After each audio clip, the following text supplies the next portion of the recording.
It's your boy Big Scarr, and I just jumped off the porch with the dirty glove bath.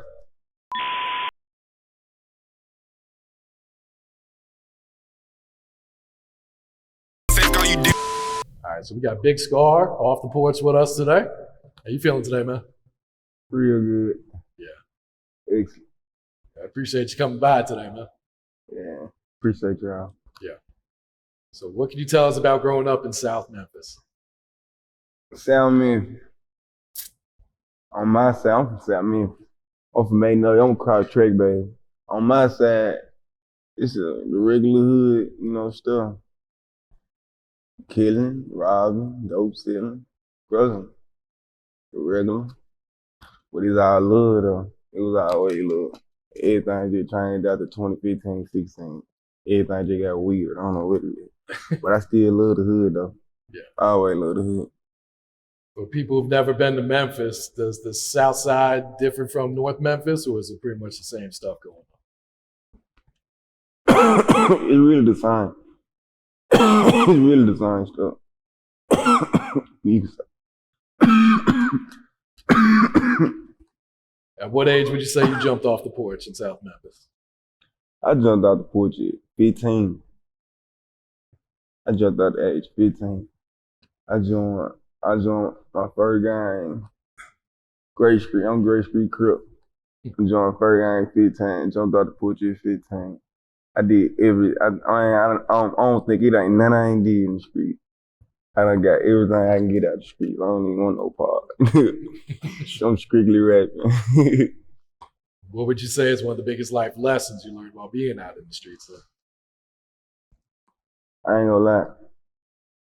And when I say this, I don't want nobody out there to take this and run with it. The best thing I ever did was drop out of school and went to the street. Because it taught me a lot of life lessons that, you hear me, school don't teach. To me, I don't think I needed from school was to know how to read and count my money. I ran with it. It wasn't nothing else they can tell me. I dropped out of school, 10th grade. And I don't know what it was. I always knew I was going to be rich. It was just something in the back of my head. I always told me I was going to be something. No matter what I did, I was going to be the best at it. No matter what it was. And you grew up living with your grandmother at first? Mm-hmm.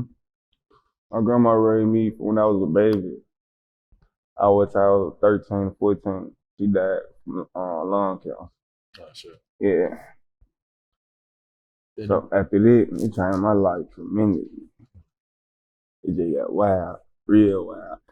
You moved in with your pops after that? It's my best friend. He's your best friend? It's my best friend. I don't know where I'd be right now if it wasn't for my dad.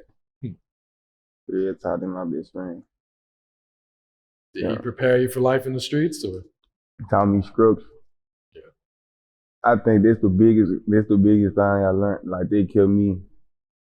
It taught me how to move and deal with certain situations. Like I don't do nothing without structure. I ain't just jumping on them and doing it without having a plan on it. Remember planning it out.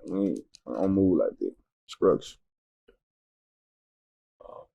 Can you talk to us about this car accident you were in when you were 16? Yeah. So back in Memphis, I think we still number one for stealing cars. I don't know why. It was just this trend.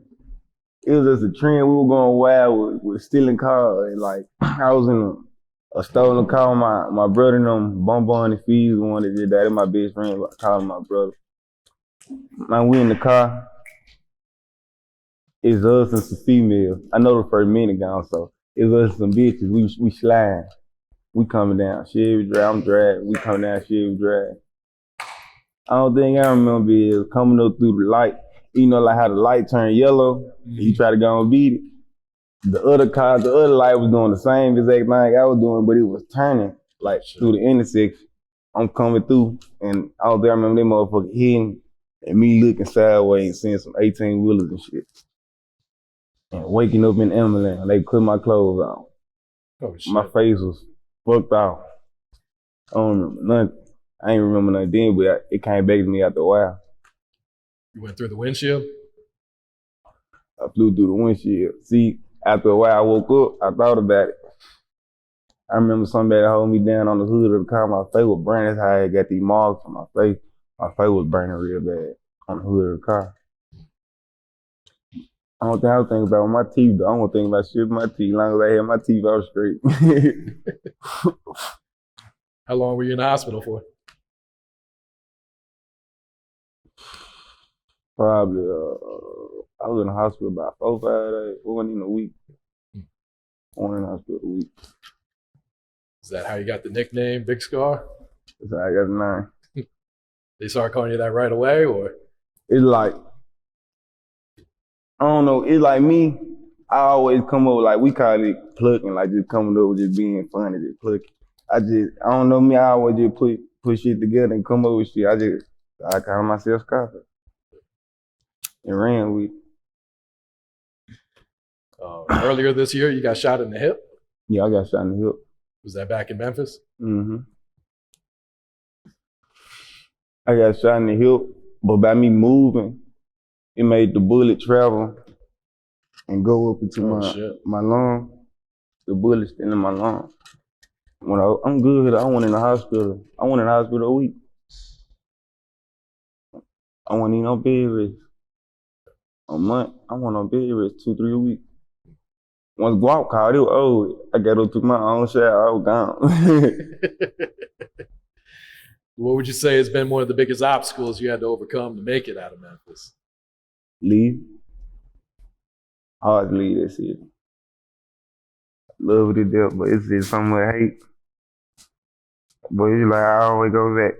I be telling the food now, I ain't going back to Memphis. Next week I'm back. See me on Instagram, I'm begging them. They show you a lot of love up there? And hate. It really more hate than love though, man. It's like a lot of love turned to hate. I don't know why, but it is. It's like my blessing, a curse at the same time. But I don't care. I'm rich. So how long you been rapping now? Make a Play my first song. That was your first song? I ever stepped to the mic and did. I went to the mic and did this song and I made it on my first song. How long ago was that? That was what, less than a year? About a year now? About 9 months. About 10 months now, 10 months, 9 months. What had inspired you to go ahead and record your first song? Yeah. My brother Baby K, I always been with him. He always rap. He had this little thing going on always by his side. And he used to always tell me like, but not just on him, everybody like, bro, you got the image, you can do it, bro. I don't see why. I'm like, bro, I ain't no rapper, bro. That ain't my image. That ain't me, bro. I'm in the street. I'm doing my own thing. It's like I never seen myself being no rapper. I always said I never rap, but it just turned out doing my disc. How soon after you dropped the video did it start taking off? Was it right away? It's like, I knew we was gonna do something, just cause I had a little local fame throughout the city. I knew I was gonna do like 100 or at least 50K or something, get a little buzz start. But I ain't expecting no me. Really what it was, Tommy Crazy. Okay, yeah. He posted on his channel and it went crazy, it went stupid. Like after I say a week or 2 later, I was at like 100K. I was like, yeah, it's the one. Thing go crazy. So did you have a lot of labels reaching out to you when that song started blowing up? I ain't gonna lie, I don't be studying none of it. I just be living life, bro. I don't know where I got into it with Wop, because the Shiesty them my cousin. And like Wop, I was with Shiesty one night, we spent like the studio, and he dropped me out the next morning at the house. And when he was pulling out, Wop called him like, what you got going? He like, shit, just drop Scarr. He like, what's Scarr? Big Scarr? He like, yeah. He like, turn around, go get Scarr the phone. He came back in there, gave me. I seen him on the phone Wop. I'm just thinking they just talking about they business or whatever. So he like, huh, Wop want to talk to you? I'm like, shit, you want to talk to me? I grabbed the phone. He like, we get chopping up about talking about the business or whatever. He like, shit, you can go to the A, get your jewelry right now. I was shot up like a motherfucker. I hopped in the shower, went straight to the A. I had to wrap myself, put my bandages on. All this shit. I made it happen. It was hard, but I made it happen. In the So Icey Boy video, you can't even tell. I had my rap. I'm hurting like a motherfucker in the video. You can't even tell though. I made it work. Really? How many views did Make a Play have at that point when he signed you? Did you hit 1 million yet? I think I was already, if I ain't mistaken, I think I was already at 1 million. Okay. Yeah. So, what's it like working with Gucci in the studio? I love it. It's this feeling though. It's a dream, really.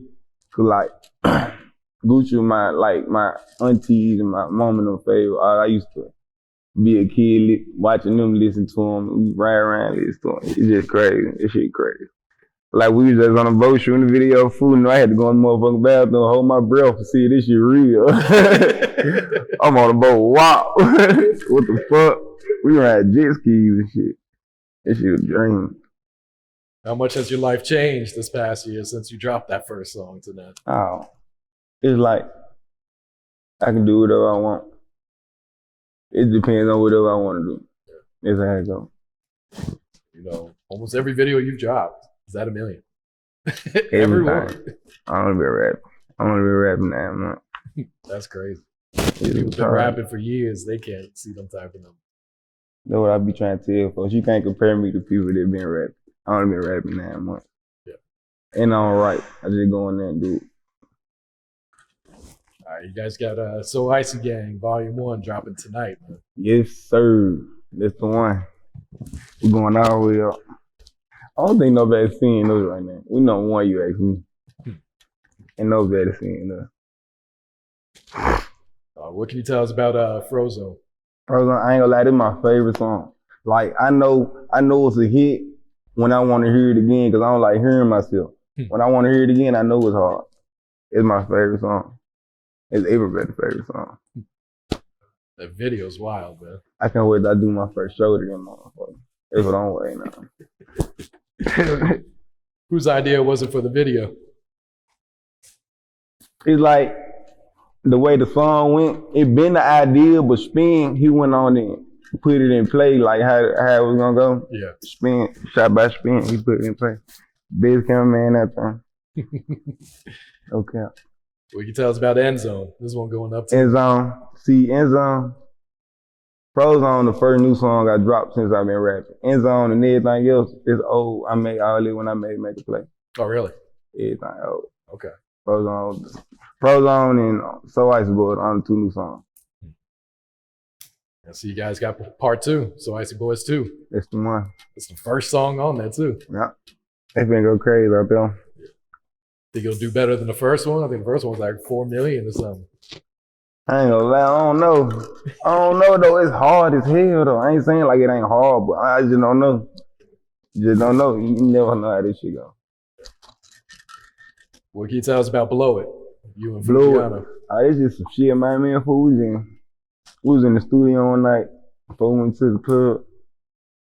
Band play, I don't know what it is about band play beats, but he just put me in my mode. I can't miss with band play. Band play the hard. He hard. He too hard.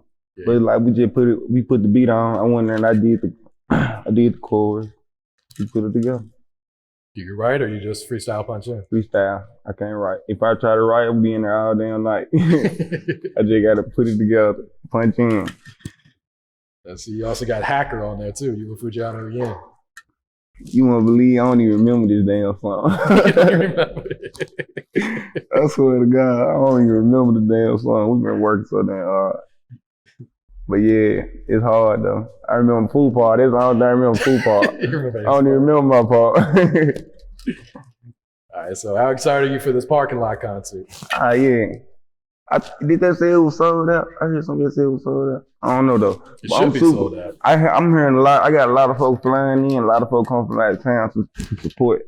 I got folks from on my block. They done came out here, got Airbnbs and hotels and shit. They just come support me. It's hard. Is this the first time the whole team's been performing together? Yeah, for me. Yep. What song are you gonna perform? Frozone. Frozone. Got to do Frozone. All right, are you working on a solo project right now too? Man, we working all the time. Work don't stop. I can put a solo right now if I wanted to. Work don't stop. How often you in the studio right now? Like, right now I'm transitioning from Memphis to Atlanta, but when I'm here, I'm always in the studio. When I'm in Memphis, I can't even work. That's why I be staying away. So when I'm here, I'm in the studio. I'm working. For sure. How do you like working here in Atlanta? How's the I vibes? love it. It's peace.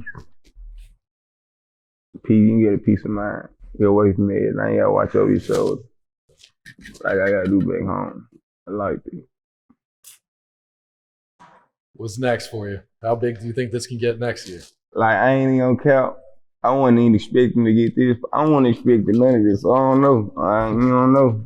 I don't know what to expect. I didn't know God got something big for me. All right. Any shout outs before we wrap it up, Scarr? Shout out to Watt. Shout out to whole new 1017. We the hardest out right now. No cap.